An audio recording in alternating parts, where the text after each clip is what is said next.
जय माता दी।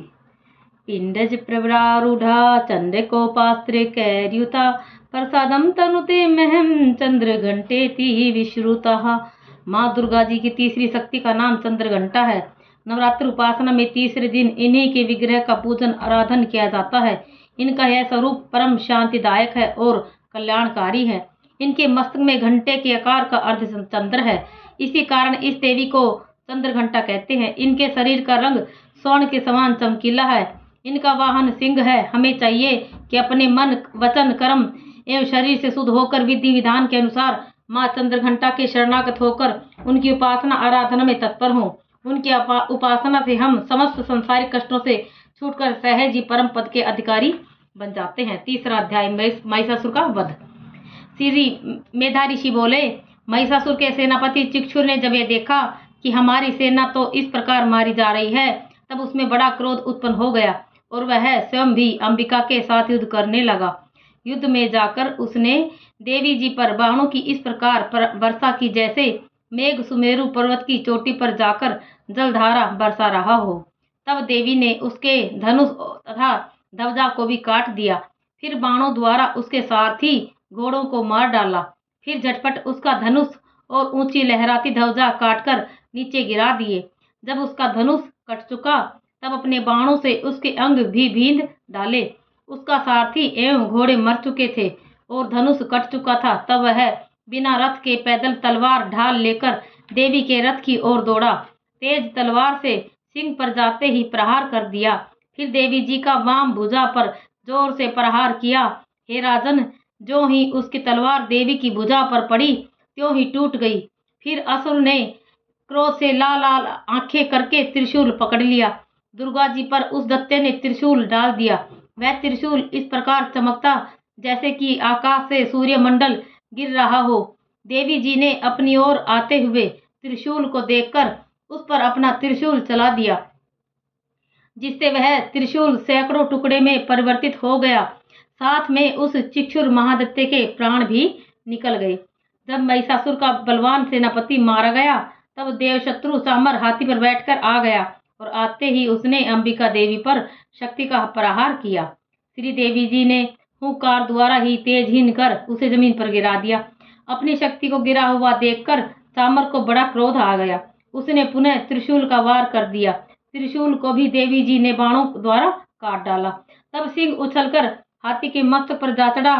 फिर दैत्य के साथ भुजा युद्ध करने लगा।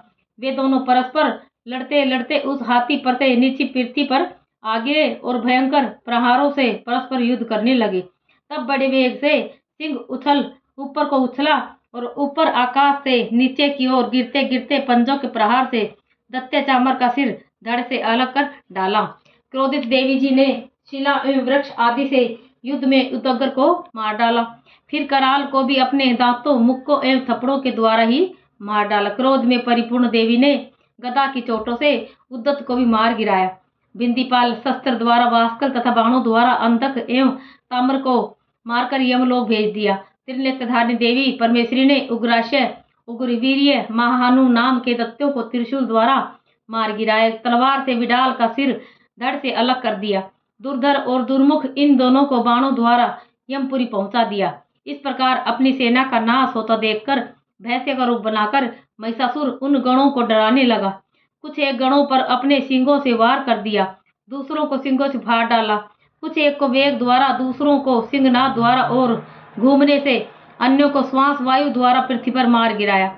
इस प्रकार गण सेना को गिराकर वह महिष सिंह की ओर झपटा। जो ही सिंह को मारने लगा तब जगदम्ब को बड़ा क्रोध उत्पन्न हुआ। इधर महापराक्रमी महिषासुर विक्रोध से पृथ्वी तल को अपने खुरों से खोदने लगा। फिर सिंगों से बड़े बड़े ऊंचे पहाड़ उठाकर फेंकने लगा। साथ में गरजने लगा। वेग के साथ घूमने पर पृथ्वी क्षुब्ध होकर फटने लगी। उसने पूंछ से समुद्र पर प्रहार किया, जिसे क्षुब्ध होकर पृथ्वी को चारों ओर से डुबाने लगा। चलायमान होते हुए सिंह के द्वारा छिन भिन हुए बादल के खल खल खस हो गए। उसके श्वासों से उड़ते हुए सैकड़ों पर्वत आकाश से गिरने लगे। इस प्रकार क्रोध पूर्वक उस महादैत्य को अपनी ओर आता देखकर चंडिका उसे मारने के लिए क्रोध में भर गई। कुपित चंडिका ने उसकी ओर पास फेंका। वह उसके द्वारा उस दैत्य को बांध लिया। तब तो उस महायुद्ध में बंधे उस दैत्य ने अपने महिषासुर रूप का त्याग कर दिया और सिंह के रूप में आ गया। जैसे ही चंडिका उसका सिर काटने लगी, तब तो वह तलवार हाथ में लिए पुरुष दिखाई देने लगा।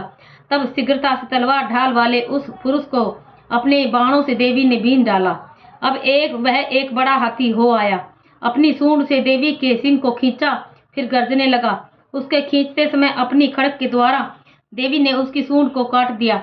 फिर वह महादित्य भैंसे के रूप में आ गया और चराचर जीवों को सताने लगा। तो जगत माता चंडिका क्रोध में आकर फिर उत्तम मधुपान करने लगी और लाल लाल नेत्र करके हंसने लगी। वह दैत्य भी बल पराक्रम के मध्य में उन्मत्त होकर गर्जने लगा और अपने सिंगों से पहाड़ उठा उठाकर देवी की ओर फेंकने लगा। देवी जी ने भी अपने बाणों के प्रहार से उसके फेंके हुए पर्वतों को चूर चूर कर दिया। तब सुरापान के मद से कारण लाल लाल नेत्र वाली चंडिका जी ने कुछ लड़खड़ाते शब्दों में कहा, अरे मूर्ख, जब तक मैं मधुपान कर लूं तब तक तू गर्ज ले। मेरे द्वारा संग्राम भूमि में तेरा वध हो जाने पर तो शीघ्र ही देवता भी गर्जने लगेंगे। ऋषि बोले। इस प्रकार कहकर देवी जी भी उछलकर उस महादैत्य पर जा चढ़ी। पैरों से दबाकर दैत्य के कंठ पर त्रिशूल से वार किया। देवी की पांव से दबे हुए उस दैत्य ने अपने मुख से बाहर निकलने का प्रयत्न किया। दूसरे रूप में किया अभी आधा ही निकला था कि देवी जी ने अपने प्रभाव से उसे वहीं रोक दिया। आधा निकलकर भी उस दैत्य ने युद्ध करना नहीं छोड़ा। तब देवी जी ने अपनी तलवार से उसका सिर काटकर नीचे गिरा दिया। दैत्य सेना हाहाकार करने लगी। तब उस सारी सेना का भी देवी जी ने नाश कर दिया। सभी देवता अत्यंत प्रसन्न हुए। दिव्य महर्षियों के साथ सभी देवताओं ने स्तुतियां की। गंधर्वराज गायन करने लगे, अप्सराएं नाचने लगी। जय माता दी।